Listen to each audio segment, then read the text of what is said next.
అందరికీ నమస్కారం. ఎప్పుడైనా పనిభారంతో అస్సలు టైమే దొరకట్లేదు అని ఫీలయ్యారా? పనులేమో కొండలా పేరుకుపోతుంటాయి, కాని మన పర్సనల్ లైఫ్కు మాత్రం సమయమే ఉండదు. అలాంటప్పుడు ఏం చెయ్యాలి? సరే, ఈరోజు మనం చెప్పుకోబోయే ఈ చిన్న కథ సరిగ్గా ఈ సమస్య గురించే. పనిలో సామర్థ్యాన్ని పెంచుకుని జీవితంలో బ్యాలెన్స్ ఎలా సాధించాలో ఇది మనకు చాలా సింపుల్గా చెప్తుంది. మనలో చాలామందికి రోజూ ఇలాగే అనిపిస్తుంది కదూ? ఓవర్వెల్మ్డ్, టూ బిజీ, కంప్లీట్గా అలసిపోయినట్టు. పనులు పెరుగుతూనే ఉంటాయి, కాని రోజుల గంటలు మాత్రం పెరగవు. మరి ఈ ఒత్తిడి నుంచి బయటపడ్డానికి అసలు ఏదైనా మార్గముందా?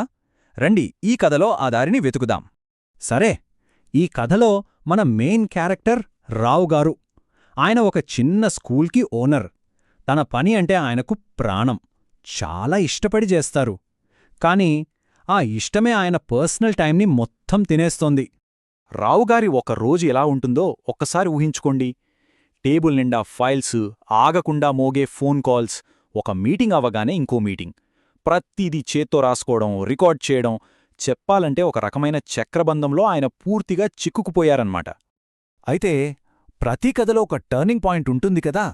రావుగారి జీవితంలోనూ ఆ క్షణం వచ్చింది. ఇకపై ఇలా కష్టపడడం కాదు, కాస్త స్మార్ట్గా పనిచేయాలి అని ఆయన ఒక బలమైన నిర్ణయం తీసుకున్నారు. తన పనిచేసే పద్ధతిని పూర్తిగా మార్చుకోవాలని డిసైడ్ అయ్యారు. తన వర్క్ స్టైల్ని మార్చుకోవడానికి ఆయన 3 సింపుల్ స్ట్రాటజీలను ఫాలో అయ్యారు. మొదటిది స్మార్ట్ ప్లానింగ్, రెండవది టెక్నాలజీని వాడుకోవడం, మూడవది తన టీంని నమ్మడం. సరే, మరి ఈ 3 స్ట్రాటజీలేంటో ఇప్పుడు ఒక్కొక్కటిగా చూద్దాం. అందులో మొదటిది స్మార్ట్ ప్లానింగ్. రోజు మనం చేసుకునే ప్లానింగ్లో ఒక చిన్న మార్పు ఎంత పెద్ద తేడా చూపిస్తుందో రావుగారి అనుభవం చూస్తే మనకు అర్థమవుతుంది. ఆయనేం చేశారంటే, ప్రతిరోజు ఉదయం ఆ రోజు చేయాల్సిన పనుల్లో ఏవి అత్యంత ముఖ్యమైనవో వాటిని మాత్రమే రాసుకోవడం మొదలుపెట్టారు. అనవసరమైన మీటింగ్లకు వెళ్లడం పూర్తిగా మానేశారు. ఆశ్చర్యంగా ఈ చిన్న మార్పుతో పని చాలా వేగంగా పూర్తవడమే కాదు, ఆయనపై ఉన్న ఒత్తిడి కూడా బాగా తగ్గిపోయింది.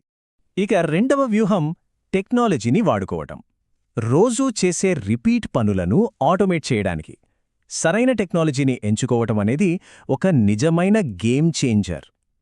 అది ఎలాగో ఇప్పుడు చూద్దాం. చూడండి, ఒకప్పుడు అటెండెన్స్ చెక్ చేయడానికి, ఫీజుల వివరాలు చూడటానికి, రిపోర్ట్లు తయారు చేయడానికి గంటల కొద్దీ సమయం పట్టేది. కానీ ఒక స్కూల్ మేనేజ్మెంట్ సాఫ్ట్వేర్ వాడటం మొదలుపెట్టాక అదే పనులన్నీ కేవలం ఒక్క క్లిక్తో అయిపోతున్నాయి. ఇది ఎంత సమయాన్ని ఆదా చేసిందో కదా.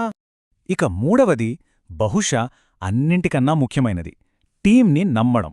ఇది కేవలం పనులు అప్పగించడం గురించి కాదు, ప్రతిదీ నేనే చూసుకోవాలి అనే మైక్రో మేనేజ్మెంట్ నుండి వాళ్ళని నమ్మి వాళ్లకు బాధ్యతలు ఇవ్వడం వైపు మారడం గురించి. ఇంతకుముందు ప్రతి చిన్న పనిని ఆయనే చూసుకునేవారు, కానీ ఇప్పుడు తన టీంని నమ్మారు.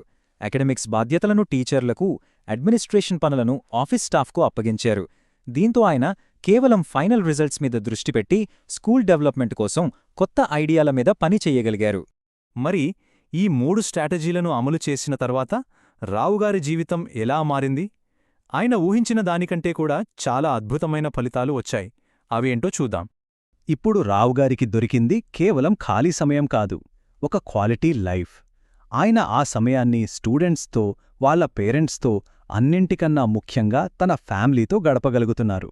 అదే సమయంలో స్కూల్ పర్ఫార్మెన్స్ కూడా మునుపటికన్నా చాలా మెరుగుపడింది.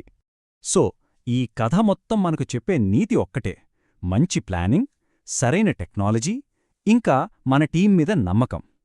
ఈ 3 ఉంటే సమయం ఆదా అవడమే కాదు, నిజమైన విజయం కూడా మన సొంతమవుతుంది. ఈ కథ మనందరినీ ఒక ముఖ్యమైన ప్రశ్న అడుగుతోంది: మన పనిలో, మన జీవితంలో సమయాన్ని ఆదా చేసే అతిపెద్ద అవకాశం ఏది? మనం ఇంకా గుర్తించని ఆ ఒక్క క్లిక్ లేదా ఆ ఒక్క నమ్మకం ఏమయ్యుంటుంది? ఒక్కసారి దీని గురించి ఆలోచిద్దాం.